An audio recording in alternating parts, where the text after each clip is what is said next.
Hey, what's going on, everyone? Today we have the meta snapshot for patch 13.21. This is going to be the last serious patch of the set because I believe set 10 previews are going to come out next week or in the next patch. I forget when it comes out on PBE, but it'll be really soon, at least according to their previous scheduling. So the good news is that this patch is looking like a good 4-cost patch, which is kind of like a nice break from all these other recent patches that we've had. So in 1321, in the S tier, we have Demacia as a leading one. No surprise there really, because they already were pretty solid, and then Fiora got like a tiny bit stronger. Ashe is nice but situational. And then in the A tier, we have Azir Flex, Void Reroll, Bilgewater, Vanquishers, Vertical Noxus, Neeko Invoker, Cho Bitem, Gunner Reroll, Demonflare Swain, Gunner, Shurima, Rogue Reroll, Sorcerers, Bastion, Aphelios, and Challengers.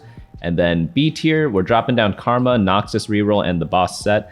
And then in the C tier, we have the good old Multicasters. So yeah, I said in my patch preview on Tuesday that I thought the nerfs were a little much, but obviously they didn't want a chance that they would be still too good. So they had to just take the low risk of just nerfing it really hard. I personally disagreed with the extent of the nerfs, but so be it. Naafiri reroll gonna be in the last in C tier. So to show how bad multicasters are right now, this was how strong Twisted Fate was in the last patch. He was an average 4.16, and when he gets 3-starred, he's 3.37. And then if we switch to patch 13.21, he's all the way down to 4.65, and then when he's 3-starred, 4.48. So definitely not something you want to be really spamming that hard. Definitely took a huge hit there, because again, even if you 3-star him, it's like a 4.5 essentially. It's that's not that ideal. So onto the legend tier list. Urf is going to be the main go-to now. It's a prediction that I had at the start of the set. This happened in set 9 as well. Urf was horrible in the beginning of the set because no one really knew how to maximize all the traits, I believe. And then as the set moves on, as people get better and better, they learn how to play each and every comp a little bit better. I think that's what made Urf a little bit better as the set went on. Obviously, yeah, verticals are really strong, but they're always strong. If you look at any set, verticals are always super duper duper good because they have to be, right? But the same exact thing happened at the end of set 9 as is happening now.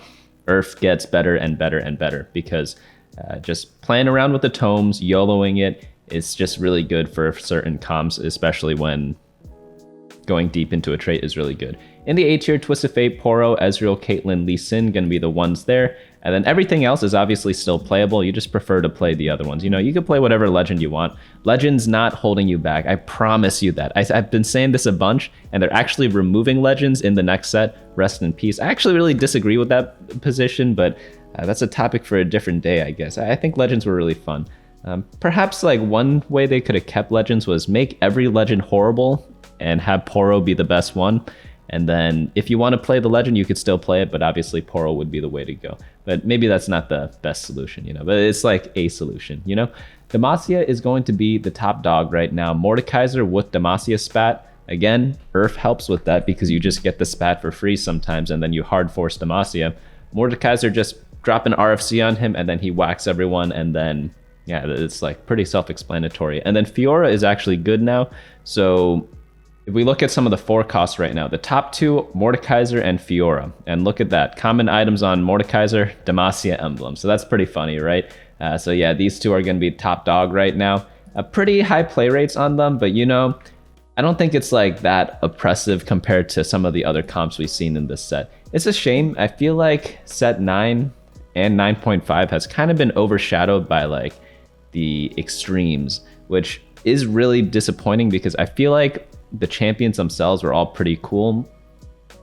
I feel like the traits were pretty cool, but sometimes it doesn't all line up, It's unlucky because there are other sets that had great balancing, but I didn't find the set that fun to play because the units weren't that cool. But I think this patch is the patch to redeem it, because I'm not just saying that I'm generally decently negative, but I think I'm actually positive right now. I think I'm actually going to play a bunch on this patch. We'll see if that actually happens, but to me, this one looks actually pretty solid. So how to play this comp? You want to do the standard leveling pattern as per usual because you're going for all the 4-cost units, Jarvan, Fiora, and Mordekaiser. I think Jarvan was actually the next one on the list. So yeah, it's the best comp. There's no really debating that, but it's not super, super good where everything else sucks and you can't do anything with any other comp, which is really nice. But Demacia has been at the top for a while, so we don't really need to go over this too much. But if you are new to the channel, go ahead and head on over to the website, bunnymuffins.lol/meta, and I update this meta snapshot every single Friday, or tier list, whatever you want to call it.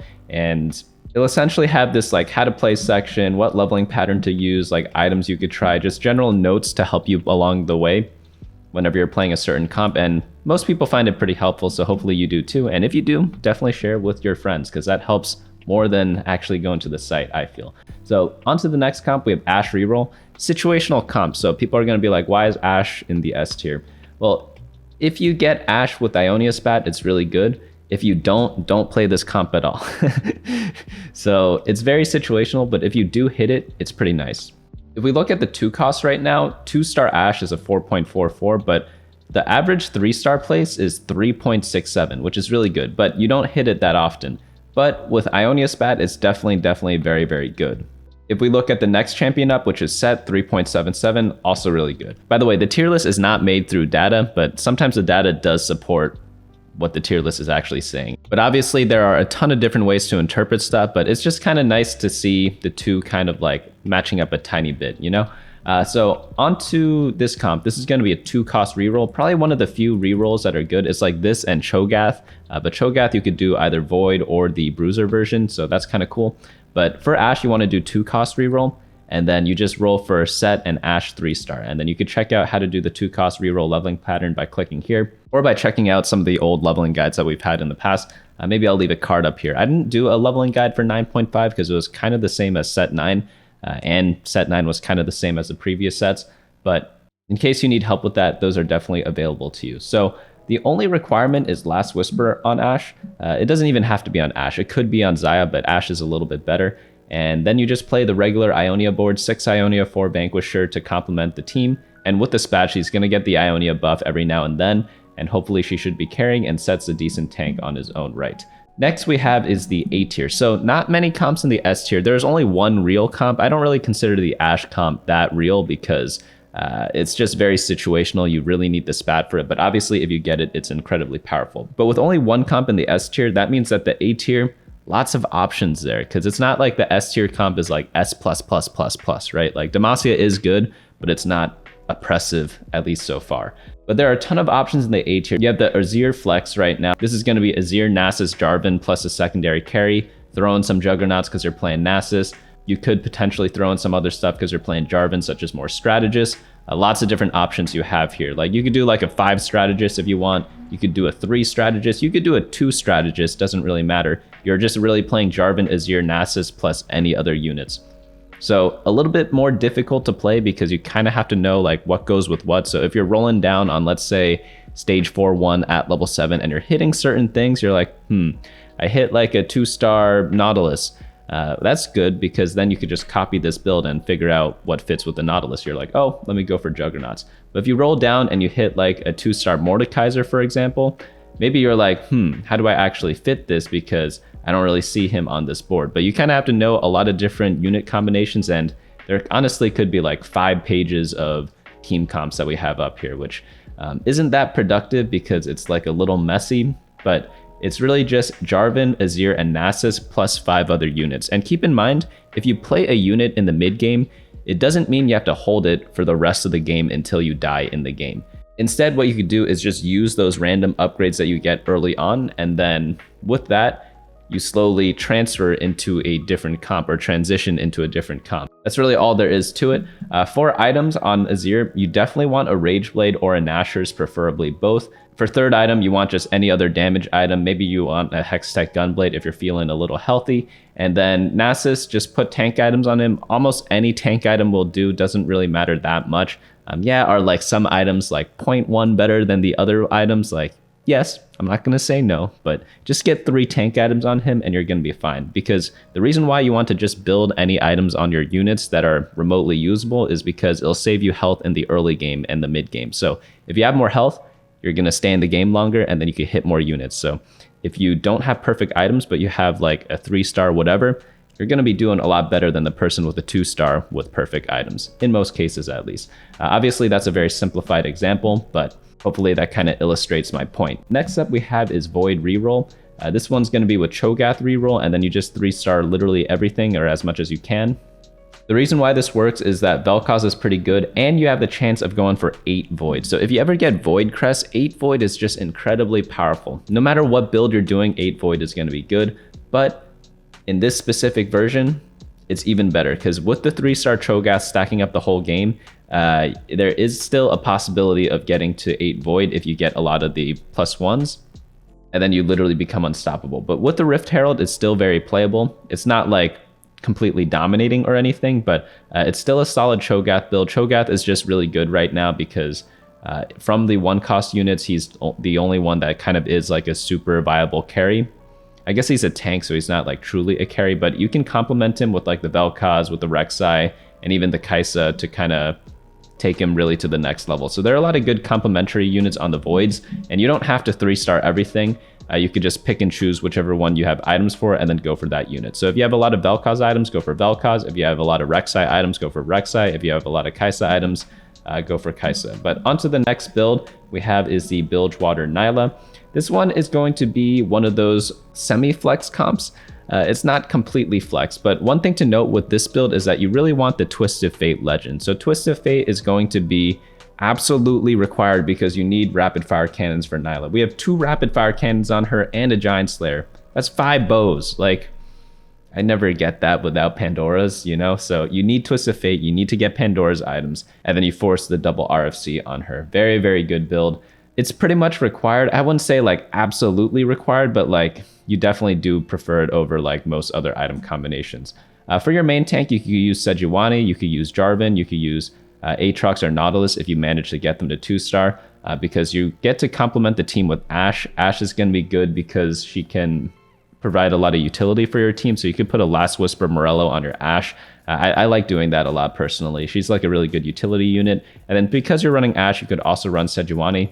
Sejuani is going to be good for armor penetration if you don't have the Last Whisper. So another way to play Nilah is to go for Bilgewater. It's seen better days. Like 3 Bilgewater, like the comp we had before, is definitely the best version and just playing other good units. But 5 Bilgewater isn't that bad. But if you get like a lot of +1 Bilgewaters, like go for the 9 if you can in some games. Sometimes it's possible, but obviously not in every game. But you also have to keep in mind, every 9 trait is really good if we like filter for it. So if we look at the top, it's like Demacia, Ionia, Noxus, Bilgewater, like, yeah, all the 9 traits are by far the best because it's like really hard to get to. So they want you to really win if you do get that, which again is why Earth is really good right now, because a lot of people are like going for those cool things and they know how to snowball early game if you're like in higher up. So it's definitely something to really keep in mind for your legends if you're really trying to like maximize your chances of winning. So next up we have Vanquishers. So Xayah buffs and Nilah being strong right now. This comp is actually pretty decent, especially with an Ionia emblem. So remember how we had the Ashe Vanquisher comp and that had the Ionia emblem on Ashe? Well, this time we could play the same exact board pretty much, but just put the Ionia emblem on Nilah. Very, very powerful because she definitely likes attack speed a lot. You have the option of doing duo carries, so whoever you hit first, you're kind of able to stabilize in the mid game a little bit harder than you normally would because you have more outs. And then Shen, very solid tank. You have super late game with Ahri. I think Vanquishers is a pretty good build. I'd say if you don't go for Demacia and you want to just like hard force a certain comp, like going Vanquishers is probably like going to be your second best bet. If you want to play a little more flexibly, obviously the Azir is there. And then if you are playing flex, you don't want to only flex Azir. You could flex Azir into like a lot of different things. For example, you have the bows on Azir. That bow could go on Nilah. That bow could go on Xayah. It could go on a lot of different things. But essentially, this build is just going to be another 4-cost build. So standard leveling pattern, of course, there. And then we're going to focus on getting a bunch of different items for our units. So a lot of comps, they're kind of like a 1-carry build. So for example, this build you see here, like, yeah, does Misfortune have items? She does, but she's not going to be really like pulling a lot of weight for your team. It's mainly Nilah. So this is pretty much like a single carry comp with the Nilah. But there are other comps with duo carries, such as Nilah and Xayah. In these cases, you want to make sure you have a lot of items on your team. So if you look at the preferred augments that we have on the right side here, not only do we have the emblem, which is an item in and of itself, we have like the Infinity Force, we have like Overwhelming Force. The item ones are really good because you want to make sure you got 9 items on your team. You got 3 items on Shen, 3 items on Nilah, 3 items on Xayah, and if you get even more items, you could even itemize your Ahri or your Karma. So you have a lot of different good options here, and this team comp is definitely really good to take advantage of those types of games where you have like a portal that gives a lot of free items. Next up we have is Vertical Noxus. Mordekaiser is still pretty good in the Noxus build. Obviously better than the Demacias, but the thing that's keeping Vertical Noxus back a little bit is the lack of a really strong tank. So right now Swain's the main tank. Obviously you could get Sion, but he's a legendary, so getting him to 2-star, not really that helpful. I also don't think he's the best solo tank because he just dashes into the enemy team. So whenever you do play Sion, you want to play another tank such as like Sejuani or something, because if Sion dashes to the backline, you need someone else to hold down the fort for the backline of your team. And that's why Mordekaiser's build is a little bit different than his other builds. He can obviously still use Rapid Fire Cannon. Rapid Fire Cannon is always going to be good on Mordekaiser. But in the Noxus build, sometimes you could do like the QSS build because it gives him a little more survivability because there isn't that much tankiness on your team in this build. Crown Guard, another good option. And then third item, it could be like any damage item. Like you could pretty much build anything on Noxus Mordekaiser. Like anything that gives attack speed, damage, healing, slight tankiness, or anything, like he can probably use it, you know? That's a good thing about this build is that the items don't really matter that much on Mordekaiser. Like obviously you still want best items. I'm not saying that you don't, but he can pretty much use a lot of different stuff that you'd kind of be surprised about. In the backline, Azir going to be pretty solid. After that, you want to put the Noxus spat on Azir because he can make pretty good use of it. Azir's really good with like 2 carry comps. So again, similar to the Azir Flex build, you could use Silco, you could use Mordekaiser, a lot of different things you could kind of try. And then after that, you cap the comp off with like a Heimerdinger just because Heimerdinger is really good. Next up we have is the Neeko Invokers. This is going to be a reroll build, so you want to focus on Soraka and Neeko. Neeko is going to be the way to like super duper win the game. The difference between Neeko 3 and Neeko 2 is astronomical, but that's why you play the Soraka to kind of make the comp a little more consistent. If you go for like Neeko 3 and Karma 3, it's really, really hit or miss because Karma 3 is super leagues better than Karma 2. However, going for 2 3-cost 3-stars is very difficult, so that's why you kind of split it up, hedge a little bit by going for Soraka earlier on. But obviously it depends on your game. If you have like a really good reroll augment and let's say you have a lot of Karmas early on, not too many Sorakas, then obviously, yeah, go for like Karma reroll. But Neeko Invokers is typically done with Soraka plus Neeko. Soraka is also good to just play in general because you want to have the Targon buff for your team because you have a ton of healing and a ton of shielding. So that really helps out. You get a lot of value from Targon. But check out the how to play section down here if you want more info. Again, it will be on the website and we do update this every single Friday. And it's the longest standing player run tier list in TFT. I think I've been doing this for like 3 or 4 years now, something really long. I don't even remember. It's actually kind of crazy how it's been that long. I feel like it was kind of yesterday. But next comp up we have is Cho Bitem. Cho'Gath is going to be, again, similar to the other Cho'Gath build, but instead of going for Voids, you're going to go for Bruisers instead. Bruiser build would be better if you get to 6 Bruisers, but it's kind of difficult to because with this reroll comp, it's really difficult to hit Sion. And you also have to keep in mind, Cassiopeia has been nerfed a bunch recently, so she's definitely not as strong as she used to be. So this comp is really good in the early to mid game, but then in the middle, there's kind of like this weak time that you have where you don't have any upgrades for a while because you pretty much finish the comp at like midway through stage 3 a lot of times. Latest stage 4, but after that you don't get stronger for a very long time until you hit Sion. And then when you do hit Sion, it's only a buff in terms of the trait. You don't really have like that many upgraded units, so it's a little weak in that sense. But compared that to the Void build where you have the Vel'Koz carry in like the mid to late game, there definitely is more like power spiking in that other build, whereas this one just like spikes really hard early and hopefully you snowball from there to kind of destroy everyone else. But it doesn't mean that this comp is like worse or anything. It just means that they're different in that sense. And obviously only go for this comp if you're getting a lot of Renekton's and Cassiopeias, because if you're not and you're only getting Cho'Gaths, then the Void build would probably be better. But 1 cost reroll for this, you want to roll pretty aggressively. So on stage 3-1, you want to roll down to 30 to get a lot of 1 cost, and then eco back up, roll down to 50 every single turn. A lot of people have been asking me recently what rolling means. It just means refreshing your shop. I tried to cover this in beginner videos, but I did not make one for set 9.5. I typically only make them during the big set. So in set 10, if people are excited for that, we will be redoing all the beginner guide. So if you have like a friend that's like wanting to play and you want to like get them a nice little video to kind of check it out, like I would appreciate that when the time comes. I'll probably be like, I think it comes out in like a month from now or something. Sometime in like November it comes out. So that should be all good and fun. Next comp up we have is Gunner Reroll, Jinx and Jayce.